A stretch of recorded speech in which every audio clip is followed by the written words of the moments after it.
ഈ south Africa ban ചെയ്യാൻ ഒരു പ്രധാനപ്പെട്ട കാരണം ഇന്ത്യ ആയിരുന്നു. ഇന്ത്യ ആന്റി അപ്പാർട്ടൈഡ് മൂവ്മെന്റിന്റെ അത് നെഹ്റുവിന്റെ കാലം തൊട്ട് പിന്നെ ഇന്ദിരാഗാന്ധി ഇവരൊക്കെ പ്രതിഷേധിച്ചിട്ടാണ്. ഇന്ത്യ ആയിരുന്നു മുന്നിൽ നിന്നിരുന്ന ഒരു രാജ്യം. ബാക്കി വെള്ളക്കാരുടെ രാജ്യങ്ങൾ ഇപ്പോൾ ഓസ്ട്രേലിയ ന്യൂസിലൻഡ് ഒക്കെ കുറെ പതുക്കെയാണ് അതിന് സമ്മതിച്ചു കൊടുത്തത്. ആദ്യമൊക്കെ അവര് വൈറ്റ്സ് ഓൺലി ഇത് ഓസ്ട്രേലിയയിലൊക്കെ ആ പോളിസി ഉണ്ടായിരുന്നു ഇമിഗ്രേഷന്റെ ഇതിൽ. അപ്പൊ അത് കഴിഞ്ഞിട്ട് പക്ഷെ തിരിച്ചു വരണം.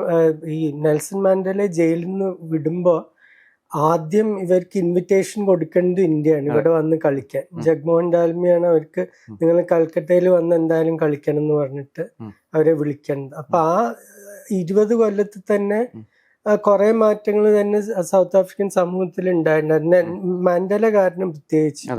പിന്നെ അത് കഴിഞ്ഞിട്ടുള്ള മാറ്റങ്ങൾ ശരിക്കും നമുക്ക് ആ ടീമിന്റെ കോമ്പസിഷനിൽ ശരിക്കും കാണാം.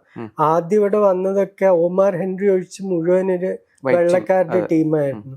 ഇപ്പൊ ക്യാപ്റ്റൻ ടെമ്പ ബവൂമ കറുത്ത വർഗ്ഗക്കാരനാണ്, കോച്ച് ശുക്രി കോൺറാഡ് ഒരു കളേർഡ് കളിക്കാരൻ. അപ്പൊ നിങ്ങൾ നേരത്തെ പറഞ്ഞു കുറെ പ്രതിഭകളെ ഇല്ലാതെയായി. അത് പക്ഷെ വെള്ളക്കാരായിരുന്നു. അവരുടെ പേരുകൾ മാത്രമേ നമുക്ക് അറിയുള്ളൂ. ഇപ്പൊ ഒരു സുലൈമാൻ അബദ് അല്ലെങ്കിൽ ശുക്രി കോൺറാഡിന്റെ അച്ഛൻ വളരെ ഫേമസ് ആയിട്ടുള്ള ഒരു കളേർഡ് ക്രിക്കറ്റർ ആയിരുന്നു. ഇവരെ പറ്റിയൊന്നും ആർക്കും അറിയില്ല. എന്താ വെച്ചാൽ ചരിത്രം എഴുതുന്നത് വെള്ളക്കാരാണ്.